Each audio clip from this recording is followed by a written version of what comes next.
good morning, and welcome back to Good Morning Tobago right here on Tobago Updates. Guys, we have been chatting with Assemblyman Trevor James, who is the Secretary for Infrastructure, Quarries and Urban Development. And we've been talking about a number of projects happening here in Tobago in regards to development, infrastructure.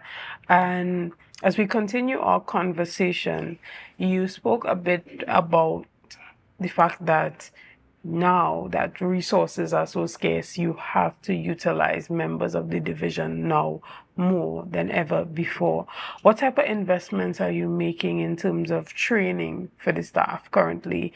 And what type of technological advancements can we see coming out of the Division of Infrastructure? Again, Shenell, the training vote, I think, has been under $200,000. We don't have resources to engage in real training. We attempted to move the engineering group at the division into CAD fully. We've acquired the hardware for that. We are still now trying to see how we can, secure a vendor to carry out that kind of AutoCAD training. Our goal was to try to bring across the division a engineering project management core that would improve the delivery of projects to the people. And we continue to do that. The T.H.A is a place where we're not accustomed to this kind of professional kind of approach to things, and so these things take some time. But we're gonna get the training things right. Like I said, in preparation for new equipment, we have planned training to come on board for operators and so on. That would be done. I think generally at the division, when we came into office, let me go back, we came out with this app, Show Me a Road, and we couldn't get it right because the amount of areas that required remedy crashed the app. We didn't have the backroom staff to support the app or the resources to attend to the issues that were raised at the time. And so, but that continues to be where we want to go. That's the signal as to where we want to take this thing. Once we get the physical infrastructure to a place of comfort, then we can now go into that kind of technology to say someone in Charlottesville has an issue, that they can go to the app and we can respond in almost in live time. So that continues to where we want to go. But bringing new technology into the T.H.A has been, even before us, a major challenge to the T.H.A. We've been trying to bring accounting software into the T.H.A for years, and that is a major challenge. We just simply have challenges with the public staff to move from this paper-based place where we are into a real technological space, and I think the chief spoke to that as well. It's the goal that we have, and we continue to move forward, maybe slowly, but we continue to move forward to achieve that goal. Okay, and you have a new partner over there in the division. You have assistant secretaries have changed, and now you are working directly with Assemblyman Terrence Baines. After the reshuffle, how has that been for you, and what are some of the plans that you guys have to collaborate in order to achieve some of your strategic goals moving forward? Well, Pastor Baines is a welcome addition to the team. We've sat, we've planned, and he now has oversight over all of maintenance.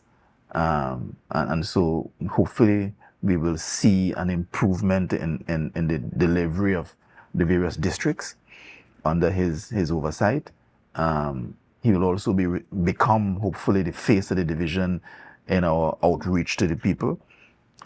So you will probably see more videos, more infomercials of the work we have done in the past, and the work we are doing, and the plans going forward. So Pastor Baines is a welcome addition, and together I think We will do great things for the division. We want to ask the public. I want to ask the public to appreciate the challenges, of course, that Pastor Baines is facing and has faced, and to be kind to him, you know. We are at a place, you know, I've seen some things online and so on where people are attacking him unnecessarily. Some people feel that this might in fact be a promotion and he'll have an opportunity to deliver more to the people of Bethel New Grange and so on and across Tobago. So we would see how it goes, but I think the synergy between us will be good. And we'll be able together to deliver hopefully more than we have done in our first 2 years, in the last 2 years as we bring this term to an end. I think good things are in store for Baines and James, or James and Baines, as the case may be. You know, so we don't have a real challenge. We don't have a real challenge. Understood. Now, recently in the last sitting, there was a motion brought to align the strategic goals or the strategy, the development strategy of the T.H.A, the greatest little island on the planet, to the United Nations Sustainable Development Goals. What part of that strategy have you had a part in creating in regards to infrastructural development on the island? And what are some of the steps that your division is going to take to align that to some of the more environmentally friendly policies as you move forward with infrastructure development? Well, a question, Shenell. I think we are, in terms of our core responsibility to the people from the division, our goal will be to ensure that we are building a Tobago that is based on good construction and environmental friendly construction. We are hoping to build a Tobago that can withstand rising tide, and therefore coastal protection will be big for us going forward, not only now, but going forward in the long term. And so our strategies will be designed to ensure that we are building a Tobago that can resist the possible traumas of hurricanes and rising sea tides and so on. Coastal protection, inland protection. Our topography in itself is a major challenge to development. This hill and gully place that we have called Tobago. And so we now have to begin to design more protection on the hillsides. We have to investigate new materials and new ways of doing this kind of protection to ensure that we can keep our houses, some of them who are built precariously on the hills, some of them who are built in the valleys, and so on. And so we have to come up with a comprehensive plan. I know that the Division of Planning and Finance and so on are now putting the final touches on a Tobago development plan. And our division has contributed to that and will continue to contribute. But you know, the bigger conversation about these developmental goals, the biggest one of that is self-determination. Without the self-determination, the things that we want to do that we will not be able to do in Tobago, and the core conversation, the underlying issue in that motion was in fact self-determination. And I want to bring to the minds of the Tobagonians to understand that almost everything we do in Tobago is limited by the fact that we don't have control of our space.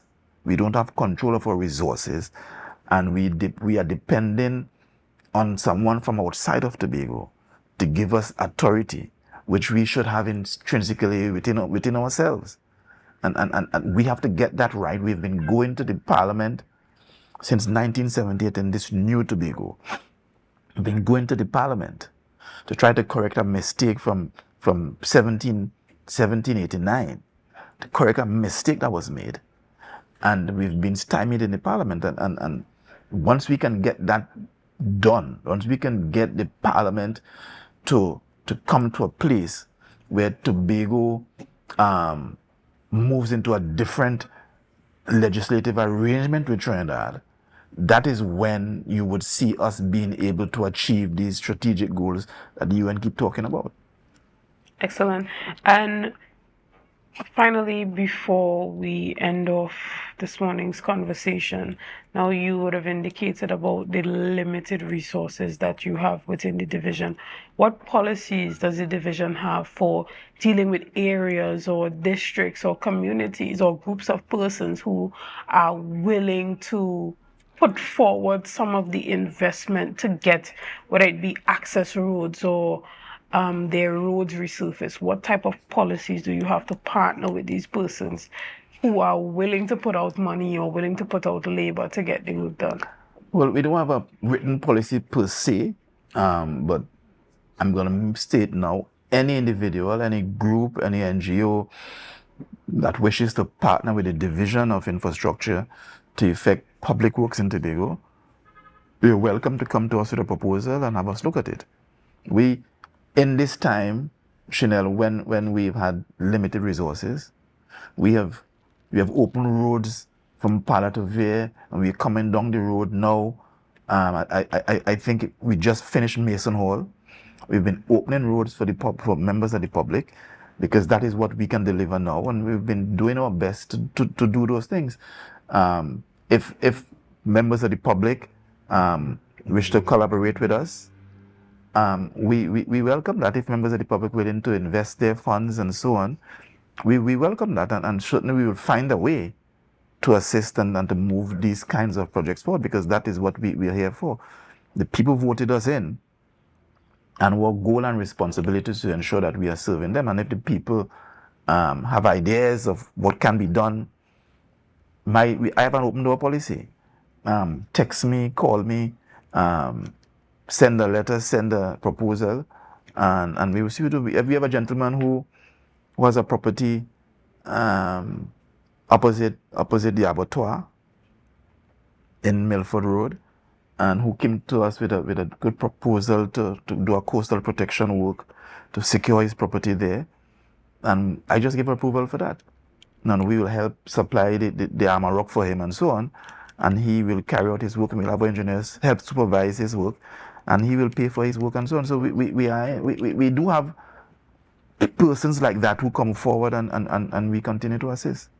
All right. Thank you. Thank you again for your time. Thank you for coming on this morning and chatting with us. Guys, we're going to take a quick break, and we'll be back right after this. See you soon. It's a brand new morning.